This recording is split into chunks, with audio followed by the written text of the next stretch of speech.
नमस्कार, मेरा नाम है विनोद शर्मा और आप देख रहे हैं हेडलाइंस इंडिया। इस वक्त मैं दिल्ली में मौजूद हूँ और दिल्ली का ये शाहीन बाग का इलाका है और मेरे ठीक पीछे आप ये सभी व्यापारी देख रहे होंगे। ये जमजम फर्नीचर की दुकान है और आज व्यापारियों से राय लेंगे कि आखिर व्यापारी इस पूरे मुद्दे को कैसे देख रहे हैं और चुनाव भी बहुत नज़दीक है। 2024 में प्रधानमंत्री भी चुनेंगे, तो व्यापारी की क्या राय है और कैसे वो देखते हैं। भाई साहब, आपका क्या नाम है? मेरा रजा नाम है। फरमान रजा साहब, ये आप ही का है शोरूम? हाँ, आपका ही है। अच्छा, क्या कहेंगे फरमान रजा साहब? बहुत जल्दी चुनावों की तारीखों का ऐलान होने वाला है और प्रधानमंत्री चुनने की अब बारी है। तीसरी बार कैसे देखते हैं, क्योंकि एक तरफ गठबंधन भी तैयार है और मोदी जी भी अब की बार पूरा सोर्स लगा रहे हैं कि भाजपा फिर से आ जाए तीसरी बार। मोदी जी ने कोई परेशान तो करा नहीं है, वैसे तो सही है, बहुत बढ़िया है। अब जब भी आए नसीब है, जो जीत जाए, मेहनत सब दोनों करेंगे। हम तो जो भी है, हमें तो बहुत परेशानी नहीं हुई कोई भी। आपको कोई दिक्कत नहीं हुई? कोई दिक्कत नहीं। मानते हैं कि जो 2 बार से प्रधानमंत्री मोदी बैठे हैं तो ठीक रहा मामला, या फिर अब की बार लगता है कि नहीं, अब की बार बदलाव कर दो, किसी और को ले लो? नहीं, हमारा कोई ख्याल नहीं है। अच्छा जी, ठीक रहा, बहुत बढ़िया माशा जी। तो इधर तो राहुल गांधी भी कह रहे एक बार हमें मौका दे के देखो, हम अच्छी सरकार चला लेंगे। तो देख लेंगे, अभी 3 महीने पड़े हैं, अभी कोई इनमें बदलाव आया। महीने में तो लोकसभा चुनाव है, तैयारी शुरू हो रही है। तैयारी है तो शुरू हो जाएंगे। फिर कोई बात नहीं, शुरू हो जाएंगे। मोदी सरकार 2 बार से लगी, 10 साल होने जा रहे हैं, आपको कैसी लगी? ना, कोई अच्छी लगी, हमें कोई बुरी नहीं लगी। अच्छा, सही। और गठबंधन की मजबूती को कैसे देख रहे हैं? अब गठबंधन अपने वो तो रहता रहा है, कभी राजी है कभी नाराजी है, इनमें तो चल रही है अभी गठबंधन। राजी नाराजगी ये सब रहती है। अच्छा, अब मोदी जो है एक तरफा है, उनका काम। मोदी एक तरफा काम? जी हाँ। लग रहा है तीसरी बार भी सरकार बना पाएंगे या तीसरी बार झटका लगेगा? नहीं, हो सकता है, बिल्कुल। ये कोई उम्मीद थोड़ी है कि नहीं बना पाएंगे। लग रहा है बन जाएगी। बन जाएगी। आपका क्या नाम है सर? मेरा नाम सैयद अली है। सैयद अली भाई, क्या लग रहा है शाहीन बाग के लोग तीसरी बार प्रधानमंत्री के कैसे देख रहे हैं? सरकार मोदी की है या फिर अब की बार लगता है कि नहीं बदलाव कर दो अब की बार? तो कांग्रेस की सरकार चाहती है जनता। राहुल गांधी लगता है कि भारत जोड़ो यात्रा जो राहुल गांधी ने निकाली वो सक्सेस होगी। उसमें प्यार मोहब्बत, रोडों पे निकलना, न गर्मी का एहसास न ठंड का एहसास, न गर्मी का एहसास न ठंड का एहसास, तो जनता उससे जुड़ेगी। अब वो भारत जोड़ो न्याय यात्रा लेकर चले हैं राहुल गांधी। बिल्कुल, जनता जुड़ रही है उनसे और इसका रिजल्ट अच्छा ही आएगा। लेकिन 5 राज्यों में चुनाव हुआ, उसमें तो 3 में तो बड़ी हालत। अब कहीं ना कहीं कांग्रेस की कमी रही होगी जिससे नहीं आ पाई। ये कांग्रेस की कमी कहाँ आप लोग देखते हैं? क्योंकि आप मानते हैं कि राहुल गांधी तो ठीक कर रहे हैं, लेकिन जो कांग्रेस के नेता हैं वो सही नहीं कर रहे, या गठजोड़ नहीं बन पा रहा। नेता तो सही कर रहे हैं। अब कुछ नेता हैं जो बिल्कुल सोचते हैं, अब कुछ नेता हैं जो अब घर से बाहर निकल रहे हैं, अब वो जीतेंगे। आप चाहते हैं राहुल गांधी प्रधानमंत्री बने? हम ही नहीं, ये पूरी जनता चाहती है। अच्छा, हाँ। और फिर केजरीवाल जी का क्या होगा? केजरीवाल भी कह रहे हैं मुझे पीएम बनाओ। केजरीवाल तो गठबंधन में ही है ना। तो गठबंधन में प्रधानमंत्री कौन बनेगा? अब वो तो जब सरकार बनेगी, जब डिसाइड होगा, जब भी कोई प्रधानमंत्री बनेगा। अब आपका दिल राहुल के लिए है? हमारा राहुल। अंकल जी नमस्कार। अरे कोई नमस्कार नहीं, पहले नमस्कार तो ले लीजिए। अरे पहले ईवीएम जो मशीन हटाइए तब करिएगा। ईवीएम कहाँ से लफड़ा आता है ईवीएम का? हाँ, ईवीएम का। हाँ। इसीलिए सब तो बेईमानी सारे कर रहे हैं। ये सब आप मानते हैं कि ईवीएम में जांच होनी चाहिए क्या? बिल्कुल जांच होनी चाहिए और कार्य सब। एक मिनट रुकिए तो सही। ईवीएम पे बहुत बड़ा आज भी चैलेंज कर रहे हैं। ईवीएम पे बहुत बड़ी चर्चा हुई है। अगर ईवीएम चलेगा तब हार जाएंगे, सब हार जाएंगे। अगर एक मिनट अंकल जी, एक मिनट रुके। आप मानते हैं कि अगर ईवीएम चला तो ईवीएम में फिर गड़बड़ हो सकती है? अरे ऐसा है ना, गड़बड़ की बात छोड़िए, पहले इसको हटाइए, इसको हटाइए, बिल्कुल को खत्म करिए। हटाएगा कौन? गठबंधन भी मजबूती में है और भाजपा भी मजबूती में है, कौन हटाएगा? अरे जनता हटावे सब, और क्या। अच्छा, लेकिन जब दो राज्यों में जीतते हैं तब तो ईवीएम का घोटाला नहीं अरे होता? नहीं, सब बेईमान हैं। क्या नाम है आपका? अरे हमारा नाम ना पूछिए। अच्छा चाचा, सुनो तो जोड़ते हैं चाचा, हम। ईवीएम हटना चाहिए क्या? हाँ, बिल्कुल हटना चाहिए। नमस्कार चाचा, ठीक हो? बढ़िया। क्या नाम है आपका? हमारा नाम है शमीम खान। शमीम खान, कहाँ के रहने वाले हो? बिहार। बिहार? अरे तब तो आप पूरी राजनीति जानते होंगे।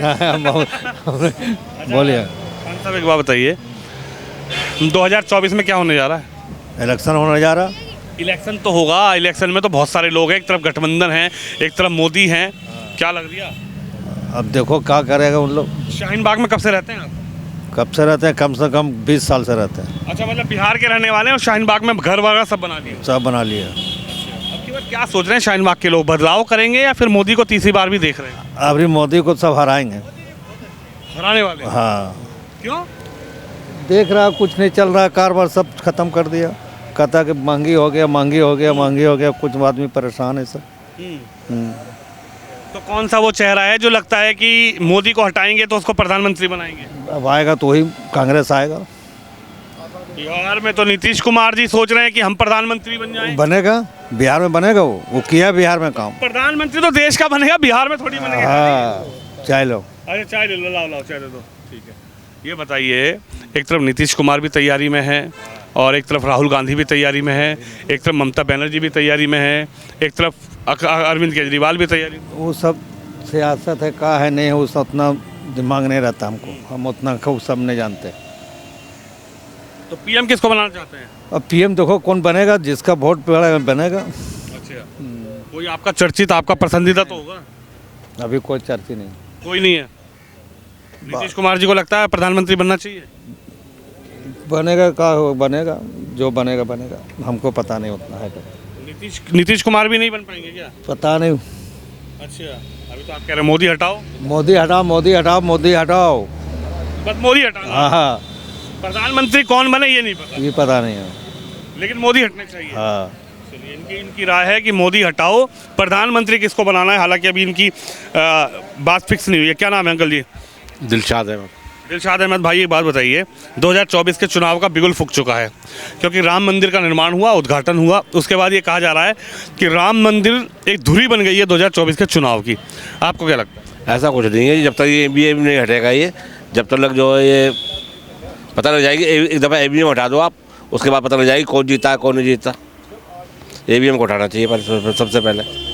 यानी EVM की चर्चा जोरों पर है। हाँ, EVM हटा दीजिए। अगर मोदी जीतेगा तो फिर मोदी है, नहीं तो बाकी तो पहले 70 साल से तो कांग्रेस ही थी, तब भी तो EVM था। वो ठीक है, EVM के अलावा कुछ नहीं होगा। पहले EVM हटेगा, उसके बाद ही होगा ये। EVM एक दफ़ा पेपर से चुनाव करा दो आप, उसके बाद पता लग जाएगी कि अगर मोदी सही है तो क्यों नहीं कराता, कराना चाहिए उसको। मोदी अगर सही है अपनी जगह पे तो एक दफ़ा पेपर से चुनाव आयोग कराएगा ना। ये तो सारे सब तो चुनाव तो बिका हुआ है सारा। चुनाव आयोग कहाँ से बिक गया? बिका हुआ सारे मोदी के, सब मोदी के ही है, सारे बदलते हैं। 5 राज्यों में चुनाव हुए, 3 में बीजेपी जीती, 2 में कोई और जीता। वो तो अगर ऐसा ना करेगा तो फिर कैसा होगा? ये तो करता ही है, वो ये तो करेगा ही। ये भी गड़बड़ है। ये तो गड़बड़ है ही, और क्या, इसीलिए तो गड़बड़ है ये। तो एक दफ़ा आप पेपर से करा के देख लो, पता लग जाएगी आपको क्या बात है क्या नहीं है। यानी आप मानते हैं कि बैलेट पेपर आना चाहिए? हाँ, बैलेट पेपर आना चाहिए। उसके बाद में अगर मोदी जीतता है तो वेलकम, कोई परेशानी थोड़ी है। तो ये कह रहे हैं सबका साथ सबका विकास सबका विश्वास, हिंदू हो या मुसलमान। झूठा है बिल्कुल, कोई फ़ायदा नहीं है, सिर्फ झूठ बोलते हैं। सिर्फ एक दफ़ा करा लो, उसके बाद हम भी यकीन मान जाएंगे कि हाँ भाई मोदी सिर्फ बेईमान से जीत रहा है। नहीं लगता कि बीजेपी जो कह रही है सबका साथ सबका विकास, वो पूरा कर पा रही है? वो गलत है। सब परेशान है, काम नहीं है, बैठे हुए 10 दिन तक आदमी के काम नहीं चलते, बैठे हैं खाली। एक दफ़ा करा के देख ले, वो अगर सच्चा है मोदी तो कौन मना कर रहा है, मोदी रहे। लेकिन ये है कि एक दफ़ा EVM से करा ले, पेपर से तो हो रहे हैं, मतलब उससे बैलेट पेपर से करा ले एक दफ़ा, तो यकीन हो जाएगा कि हाँ भाई चलो मोदी के साथ। मैं मानता हूँ कि चलिए बैलेट पेपर से हो जाते हैं, आपकी राय हम रख रहे हैं कैमरे के सामने। हालांकि चाय भाई साहब अंकल जी ने दी है इसलिए पी रहा हूँ। ये बताइए, आपका पसंदीदा चेहरा कौन है, किसको प्रधानमंत्री आप बनाना चाहते हैं? कोई भी बने, पेपर से हो जाए। हम भी सोचते हैं कि मोदी बने, चाहे तो लीडर होगा जो मोदी के सामने टक्कर देगा। कोई राहुल गांधी होंगे, केजरीवाल बढ़िया है, केजरीवाल हमारे लिए तो बहुत बढ़िया है। केजरीवाल जी को मानते हो प्रधानमंत्री, मोदी के सामने टक्कर है?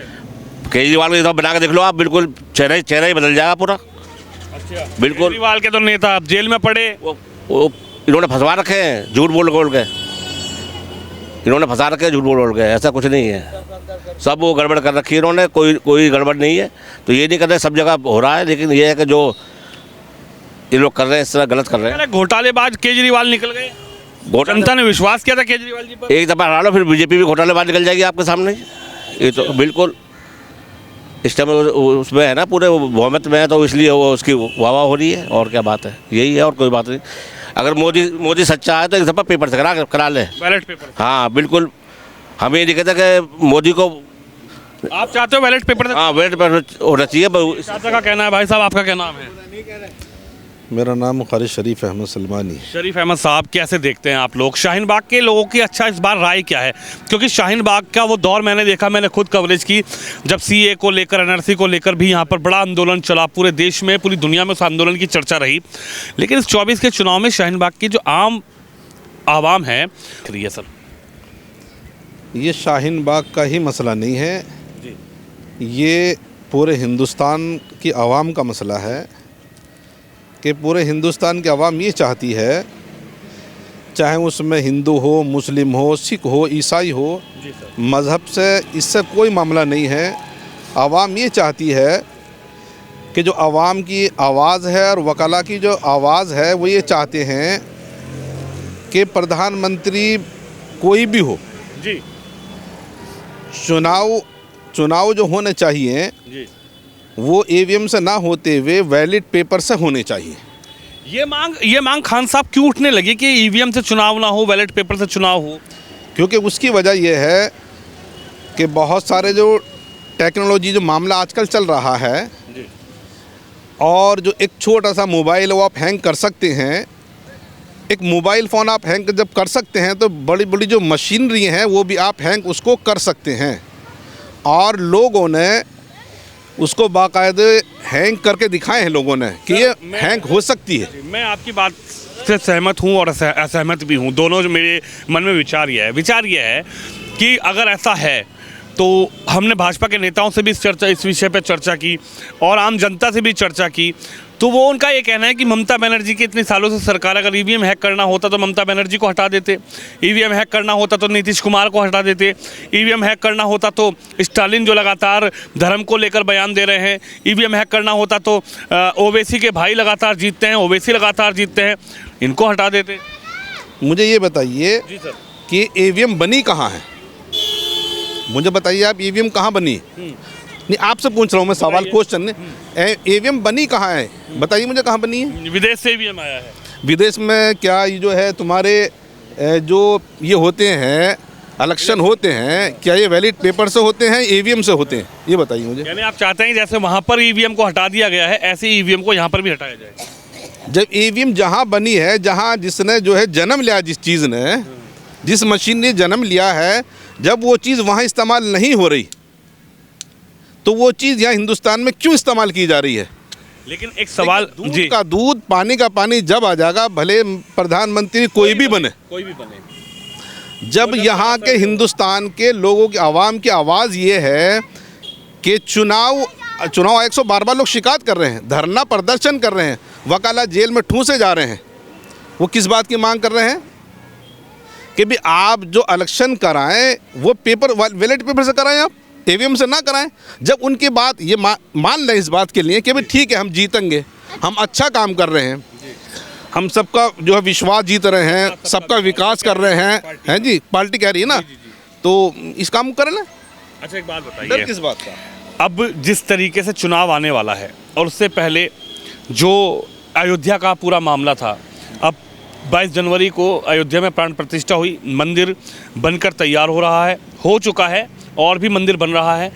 बाबरी मस्जिद की जगह जो जगह बची थी वो जगह दे दी गई है, लेकिन कहा यह जा रहा है कि जो राम मंदिर है वो इस चुनाव में बड़ी भूमिका निभाने वाला है। आप कैसे देखते हैं राम मंदिर के उद्घाटन को? देखिए, ये जो राजनीति बदल देगा। देखिए, बात सुन लीजिए हमारी, ये जो राम मंदिर का जो मसला है ना, ये राम मंदिर ना तो बीजेपी वालों ने बनाया है ना भाजपा वालों ने बनाया है, ये नहीं बना। तो एक ही है। हाँ, ये किसी नेता ना प्रधानमंत्री ने किसी ने नहीं बनाया, ये तो जो कोर्ट ने फैसला दे दिया, सुप्रीम कोर्ट ने, समझे ना जी, कोर्ट ने जो फैसला दे दिया, लोगों ने वो उस बात को इख्तियार कर लिया।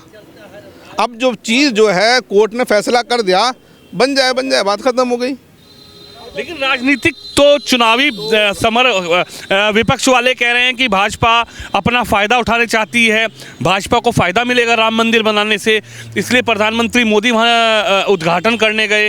राम मंदिर जो है वो 2024 के चुनाव में भाजपा को फ़ायदा देगा। देखिए, जितने भी इनके ये पुजारी लोग हैं जी, जब इस बात के लिए इन्होंने कहा कि भाई अभी जो है राम मंदिर तैयार नहीं हुआ, राम मंदिर अभी अधूरा पड़ा है, तो उसमें अभी पूजा ना होनी चाहिए, ये हमारा बयान नहीं है, ये बयान उन लोगों का है जो वहाँ मंदिरों में लोग पूजा करते हैं कि जब तक कंप्लीट ना हो जाए, जब तक वहाँ इस काम को शुरू ना किया जाए। तो जब बीच में आपने काम शुरू कर दिया तो लोग इसको राजनीति से ना जोड़ेंगे तो किस चीज़ से जोड़ेंगे लोग? आप पूरा काम करिए ना इसको। अब वो चाहे 24 तक हो जाए, 25 तक हो, 26 तक हो, जब काम कंप्लीट हो जाए उसका उद्घाटन कर देते आप। किसने मना किया आपको? जब मंदिर बनाने से किसी ने मना नहीं किया तो आप उद्घाटन बीच में क्यों कर रहे हैं जी? तो इससे जाहिर होता है कि आप जो इलेक्शन की डोर जो आप हाथ में लेना चाहते हैं ताकि आवाम का रुझान उधर हो जाए और जो है लोग हमें माइल करें चीज़ के लिए कि अभी मंदिर हमने बना दिया, पूजा हमने शुरू करा दी। तो ये बात जो है राजनीति तरफ खींचती है, धर्म की तरफ नहीं खींचती। आप मानते हैं कि राम मंदिर जो बना है, उद्घाटन जो हुआ है, वो एक राजनीति का धुरी केंद्र बन गया? जी हाँ, बिल्कुल। इसमें राजनीति दूर से झलक रही है। इसमें जो है 2024 का जो इलेक्शन जो है गालिबन मार्च में, ये जो इस महीने में भी है ना, तो लोगों ने ये टारगेट बना लिया इस चीज़ के लिए कि भाई इसका उद्घाटन कर लो अधूरे का, और लोग कहेंगे कि भाई जो है प्रधानमंत्री ने उद्घाटन कर दिया। मस्जिद की भी तो चर्चा चल रही है। मैं गया था वहाँ पर, मैं भी लगभग 20 दिन अयोध्या रहकर आया। मैं उस धन्नीपुर गांव में भी गया जहाँ पर मस्जिद का निर्माण होगा। मस्जिद की वहाँ फ़ोटो लगाई गई है और कहा यह जा रहा है कि देश नहीं, पूरी दुनिया की सबसे हाईटेक और सबसे अच्छी, सबसे बड़ी मस्जिद बनेगी। और उस मस्जिद में कॉलेज होगा, उस मस्जिद में हॉस्पिटल होगा, उस मस्जिद में खाने के लिए व्यवस्थाएँ बनाई जाएगी। मस्जिद को आप कैसे देखते हैं? देखिए, जब 2024 के यानी इसमें तैयारी में जब प्रधानमंत्री ने उद्घाटन उस चीज़ का कर दिया है तो मस्जिद भी उसी वक्त में तैयार करनी थी ना। उसके साथ साथ तो मंदिर के साथ साथ मस्जिद का उद्घाटन भी तो करना था। मस्जिद या मंदिर तो प्रधानमंत्री ने थोड़ी तैयार, वो ट्रस्ट ने तैयार किया है। मस्जिद के लिए जो ज़मीन दी है वो मैं कुछ लोगों को एक हिंद है कोई, मैं वहाँ पढ़ रहा था, उनका भी जैसे ट्रस्ट होता है, जैसे हिंदुओं में ट्रस्ट होता है, ऐसे आपके में भी कुछ सिस्टम होता है, तो उन्होंने उसको टेक ओवर किया है, वो नहीं उसको भी तैयार कर रहे हैं। नहीं तो मंजूरी किसने दी है मंदिर बनाने की, बताइए मुझे? और मस्जिद बनाने की मंजूरी के लिए किसने कहा है? सुप्रीम कोर्ट का आदेश है तो ट्रस्ट वाले बना कौन ना, बनाया किसने बताइए? ट्रस्ट ने बनाया मंदिर, ट्रस्ट ने बनाया ना। तो जब वो मंदिर के ऊपर फोकस किया है आपने, उसको आपने बाकायदे किया, तैयार करने के लिए सालों से आपने कोशिश की है, तो आपने उसके ऊपर तवज्जो क्यों नहीं डाली कि आप भी साथ साथ मस्जिद बनाइए? और जब मंदिर का उद्घाटन करेंगे हम एक दिन पहले या एक दिन बाद में हम मस्जिद का उद्घाटन मानते हैं कि मोदी ने मंदिर बनाया, लेकिन मोदी सरकार तो कह रही हमने मंदिर बनाया ही नहीं है। मंदिर तो सुप्रीम कोर्ट का आदेश आया और ट्रस्ट जो बनी है ट्रस्ट ने बनाया। मस्जिद को भी ट्रस्ट ने को दे दिया गया, मस्जिद की जमीन को मस्जिद भी बनाई। प्रधानमंत्री ने मंदिर थोड़ी नहीं बनाया है। हाँ, वही सवाल है। प्रधानमंत्री थोड़ी नहीं बनाया है, ये तो सुप्रीम कोर्ट का ऑर्डर था ना, तब मंदिर के लिए तैयारी की गई है। ये तो लोगों को उलझाने के लिए, लोगों को बलगराने के लिए, लोगों को जो है ना दिमाग में भरने के लिए कि भी उद्घाटन कर रहे हैं हम, तो ये सिर्फ और कुछ नहीं है, ये मसला सिर्फ कुर्सी का है।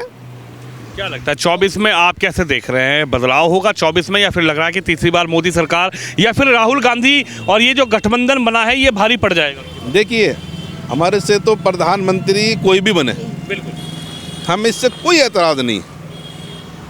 हमें एतराज़ इस चीज़ से है कि जब आप ईमानदार हैं, मैं जब ईमानदार हूँ, फॉर एग्ज़ाम्पल आप ये समझिए कि मैं ईमानदार हूँ और मैं आपसे कह रहा हूँ कि ये मोबाइल है जी, इस मोबाइल का कवर आप हटा दीजिए, इसके अंदर क्या है, तो आप कह रहे हैं कि मैं नहीं हटाऊंगा।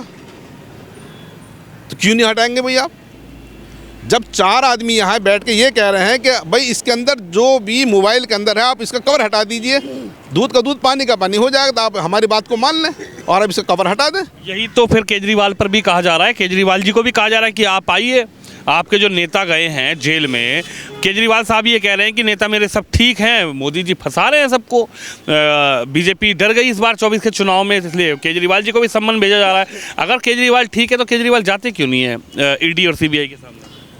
देखिए, चाहे सीबीआई हो, चाहे ईडी हो या कोई भी हो, ये सारे हथगंडे जो आदमी अपनाता है ना, जो कुर्सी पर बैठा होता है, जिसकी सरकार होती है ना, वो पूरे हथगंडे अपने अपनाता है।